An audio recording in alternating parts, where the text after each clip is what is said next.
السلام علیکم ورحمۃ اللہ وبرکاتہ۔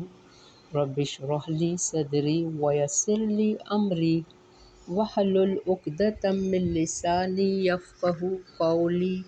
رب زدنی علما، اللہم فقہنا فی الدین، اللہم توفیقی الا باللہ، اللہم انی اسألک علما نافعا ورزقا طیبا وعملا متقبلا۔ اللہم الہمنی رشدی واعذنی من شر نفسی۔ آمین الہی آمین۔ اللہم صلی علی محمد وعلی آل محمد کما صلیت علی ابراہیم وعلی آل ابراہیم انک حمید مجید۔ اللہم بارک علی محمد وعلی آل محمد کما بارکت علی ابراہیم وعلی آل ابراہیم انک حمید مجید۔ حدیث میں ہے کہ نبی کریم صلی اللہ علیہ وآلہ وسلم نے فرمایا، انما الاعمال بالنیات، عملوں کا دار و مدار نیتوں پر ہے، نیت۔ وَإِنَّمَا لِكُلِّ امْرِئٍ مَّا نَوَىٰ، آدمی کے لیے وہی ہے جس کی اس نے نیت کی۔ جس نے اللہ اور اس کے رسول کے لیے ہجرت کی، بس اس کی ہجرت ان کے لیے ہے۔ جس نے دنیا حاصل کرنے یا کسی عورت یا عیاشی یا اسٹیٹس مال کمانے کے لیے ہجرت کی، یا کسی عورت سے شادی کرنے کی نیت سے ہجرت کی، بس اس کی ہجرت اس کے لیے ہے جس نیت سے اس نے ہجرت کی۔ یہ صحیح بخاری کی روایت ہے۔ صحیح بخاری باب البدء، وہی مسلم کتاب۔ یہ حکم عام ہے جو دین کے ہر کام کو شامل ہے، یعنی اس کو کرتے وقت اللہ کی رضا پیش نظر ہوگی تو وہ مقبول ہوگا۔ ہجرت اللہ کی خاطر گھر بار چھوڑے گا، زمین میں ایک جگہ سے دوسری جگہ جانا ہجرت ہے۔ تو ہجرت اللہ اور رسول نے یہاں بتائی ہے۔ آج ہجرت کی آیت آئے گی۔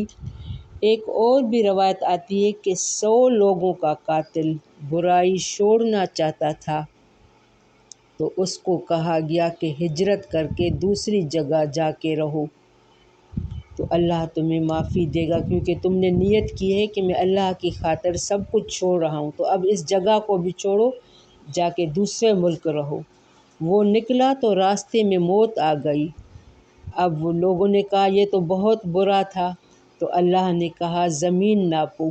جس وقت اس نے نیت کی تھی، ارادہ کیا تھا کہ میں برائی چھوڑ رہا ہوں، دوسرے شہر جا رہا ہوں، تو اللہ نے کہا زمین ناپو، جس کی گز جس طرف زیادہ ہوں گے ان کی معافی۔ بعد میں پتہ چلا کہ ان کی معافی ہو گئی، 100 لوگوں کا قاتل تھا۔ بارک اللہ فی۔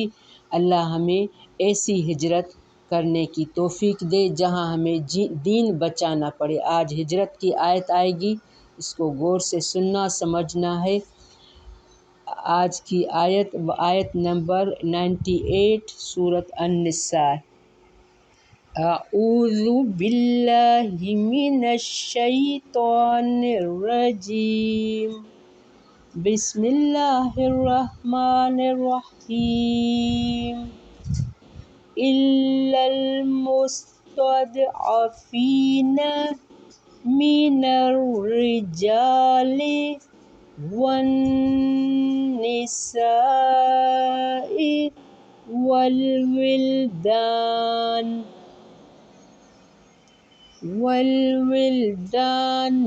لا يستطيعون حيلة ولا يهتدون سبيلا فأولئك عسى الله أن يعفو عنهم وَكَانَ اللَّهُ عَفُوًّا غَفُورًا وَمَن يُهَاجِرْ فِي سَبِيلِ اللَّهِ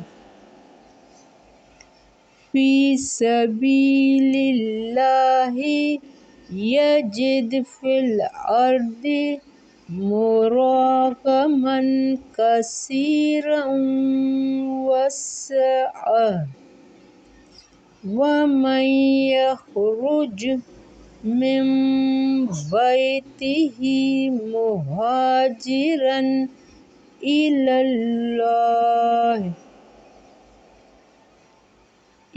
اللَّهِ وَرَسُولِهِ ثُمَّ يُدْرِكْهُ الْمَوْتُ فَقَدْ وَقَعَ أَجْرُهُ عَلَى اللَّهِ وَكَانَ اللَّهُ غَفُورًا رَحِيمًا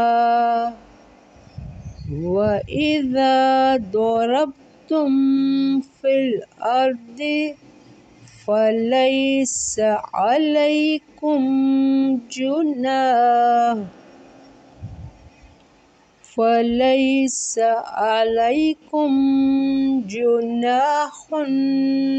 أَن تَقْصُرُوا مِنَ الصَّلَاةِ إِنْ خِفْتُمْ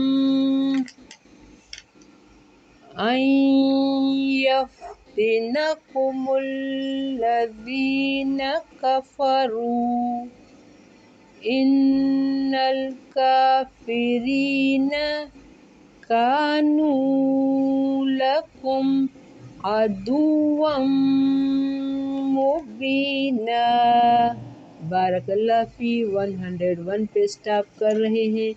ہم نے اسٹارٹ کیا تھا آیت نمبر 98 سے، اور 97 اس سے ہی کنیکٹ آیتیں جڑی ہوئی ہے۔ اللہ نے کہا کہ زمین وسیع تھی جب فرشتے، موت والے فرشتے ان مسلمانوں کی جان نکال رہے تھے، تو انہوں کو کہا کہ زمین وسیع تھی، تم اللہ کی زمین میں ہجرت کر کے جاتے۔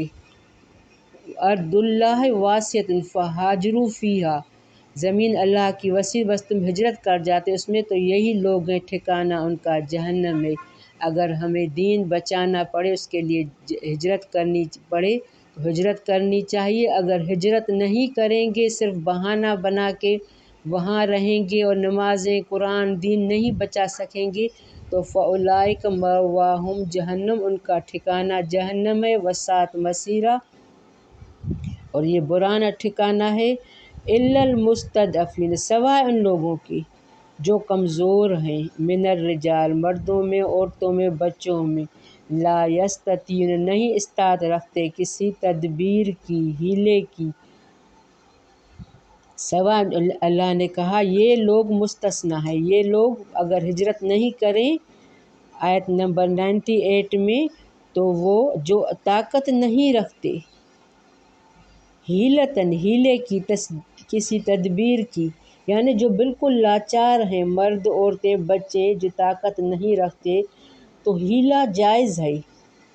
ہیلا مانا بہانہ، اگر وہ بہانہ کر رہے ہیں آپ صلی اللہ علیہ وسلم کے پاس کہ ہم کمزور تھے، ہمارے پاس کوئی ایسی طاقت نہیں تھی، یہاں ان مردوں، عورتوں، بچوں سے مراد ہے کہ ان کے مسائل سے محروم اور راستے سے بھی بے خبر تھے۔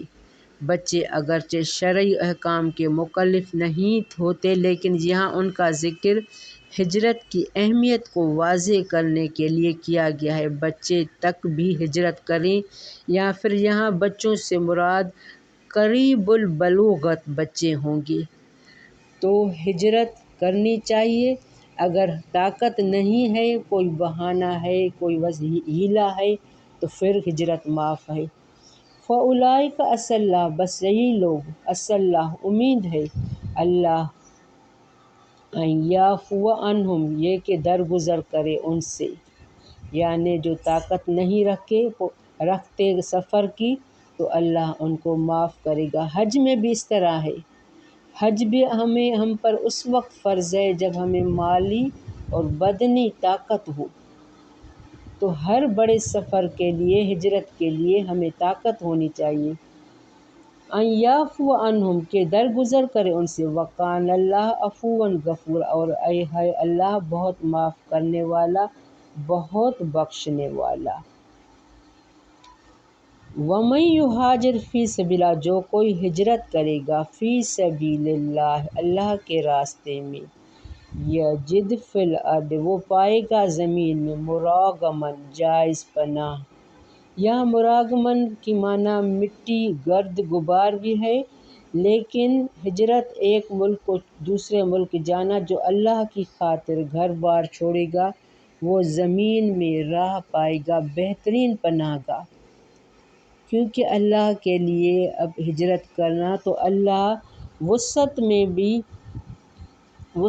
دے گا، اگر تنگی بھی ہوگی، اگر کوئی ہجرت کر رہا ہے بہت مشکل سے، جہاں ہجرت کر کے گیا ہے وہاں پانی، رزق، رہائش کی تنگی ہے، لیکن اللہ کی خاطر ہجرت کی ہے، مہاجرن الی اللہ ہجرت کرنے طرف اللہ کے، ورسولہ اس کے رسول کے، ثم یدرکہ الموت پھر پالے اسے موت، اگر ہجرت کرتے ہوئے اسے موت بھی آ گئی، فقد وقع تو تحقیق واقع ہو گیا، اجرہ علی اللہ اجر اس کا اللہ پر۔ اب اس نے اللہ کی رضا کے لیے ہجرت کی تھی، اب راستے میں وہ وفات پہ آ گیا ہے، اب یہ ہجرت اس کو بھی ہم کہیں گے جو اللہ کی خاطر کوئی بھی کام کر رہا ہے، کوئی روزی کمانے کے لیے راستے میں جا رہا ہے، کوئی قرآن پڑھنے، کوئی طالب علم ہے قرآن سیکھنے سکھانے، یا کسی جائز کام کے لیے بھی راستے میں اس کو موت آ گئی تو وہ فی سبیل اللہ موت آ گئی، اگر جائز کام کے لیے گیا ہے تو اس کا اجرہ علی اللہ اجر اس کا اللہ پر ہے، وکان اللہ غفور الرحیم اور ہے اللہ بہت بخشنے والا، نہایت رحم کرنے والا۔ اس ہجرت میں ترغیب مشرکین سے مفارقت اختیار کرنے کی تلقین۔ مراغماً کی معنی جگہ، جائے قیام یا جائے پناہ، اور سعتاً سے رزق یا جگہوں ملکوں کی کشادگی و فراخی ہے، اس میں نیت کا مطابق اجر و ثواب ملنے کی یقین دہانی ہے، چاہے موت کی وجہ اس عمل کے مکمل کرنے سے قاصر ہو، یعنی وہ جس وجہ سے ہجرت کر رہا تھا بھلی اس نے وہ مکمل نہ بھی کیا ہو، اس کو پہلے ہی موت آ گئی تو اس کو بھی اجر، جیسا کہ گزشتہ امتوں میں سے ایک افراد نے جو میں نے ابھی بتایا، حدیث میں بیان کیا کہ توبہ کے لیے نیکیوں کی ایک بستی میں جا رہا تھا کہ راستے میں موت آ گئی، اللہ تعالیٰ نے نیکیوں کی بستی کو بنسبت دوسری بستی کے قریب تر کر دیا، جس کی وجہ سے اسے ملائکہ رحمت اپنے ساتھ لے گئے، یہ صحیح بخاری کی روایت ہے۔ یعنی ایک آدمی نے نیکی کا ارادہ کیا تھا تو اللہ نے نیکی کی ایک بستی میں جا رہا تھا، راستے میں موت آ گئی، اللہ نے نیکی کی بستی کو بنسبت دوسری بستی کے قریب تر کر دیا، جس کی وجہ سے اسے ملائکہ اپنی رحمت کے ساتھ لے گئے، یہ صحیح بخاری ہے۔ تو ہمیں ہجرت ہر حال میں دین بچانا ہے، ہجرت کرنے چاہیے، اللہ وسعت دے گا، فراخی رزق کی دے گا۔ اب یہ دوسرا موضوع ہے، وَإِذَا ضَرَبْتُمْ فِي الْأَرْضِ اور جب تم سفر کرو، فی الارض زمین میں، فلیس علیکم تو نہیں ہے تم پر کوئی گناہ، ان تقصروا کہ تم قصر کر لو، قصر معنی کم، اگر تم سفر میں ہو وہاں نماز نہیں پڑھتے، تقصروا من الصلاۃ تو کم کرو، نماز کو مختصر کر کے پڑھو لیکن نماز چھوڑنی نہیں ہے، تقصروا من ان خفتم اور اگر خوف ہو تمہیں، ان یفتنکم الذین کفروا کہ فتنہ میں ڈالیں گے تمہیں وہ جنہوں نے کفر کیا، ان الکافرین کانوا لکم عدوا مبینا، بے شک کافر ہیں تمہارے کھلے دشمن۔ اللہ نے اس آیت میں کثر کے لیے خوف کی شرط رکھی ہے۔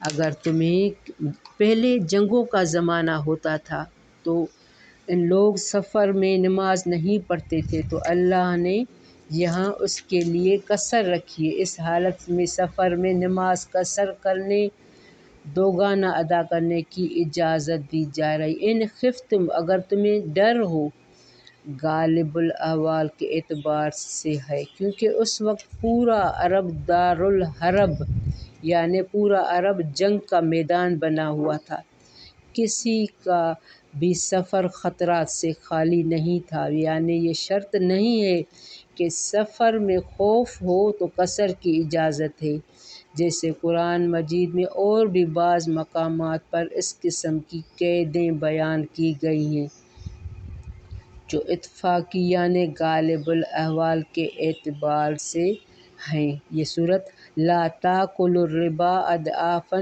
مضاعفة، آل عمران 130۔ ولا تکرہوا فتیاتکم علی البغاء ان اردنا تحصنا، سورۃ النور۔ تو سفر کی مسافت اور ایام قصر کی تعین میں کافی اختلاف ہے۔ امام شوکافی نے 3 فرسخ یعنی 9 کوس والی روایت کو ترجیح دی ہے۔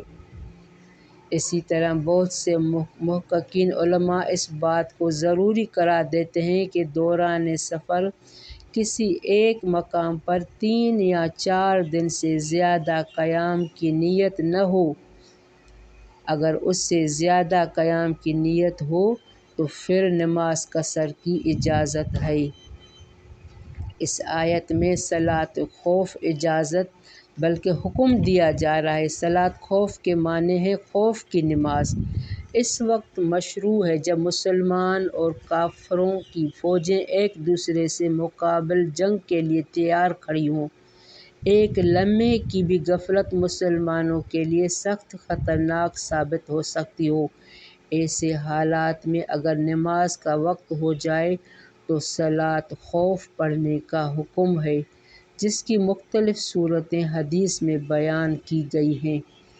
لیکن اللہ نے صرف خوف کی وجہ سے ہی نہیں، صلاۃ قصر کرنے کی اجازت دی ہے۔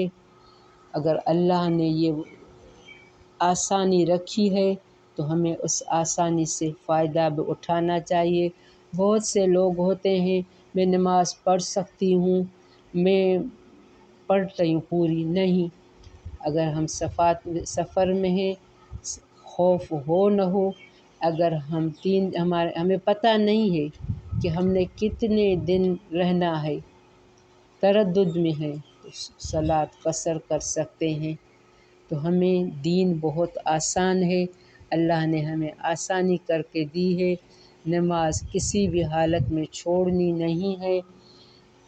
یہ ہم مکے مدینے میں حج کے دوران بھی 5 نمازیں ساتھ پڑھتے ہیں، لیکن نماز کی چھوٹ یا معافی نہیں ہے، ہر حال میں نماز ادا کرنی ہے۔ بارک اللہ فی ربنا تقبل منا انک انت السمیع العلیم وتب علینا انک انت التواب الرحیم۔ السلام علیکم ورحمۃ اللہ وبرکاتہ۔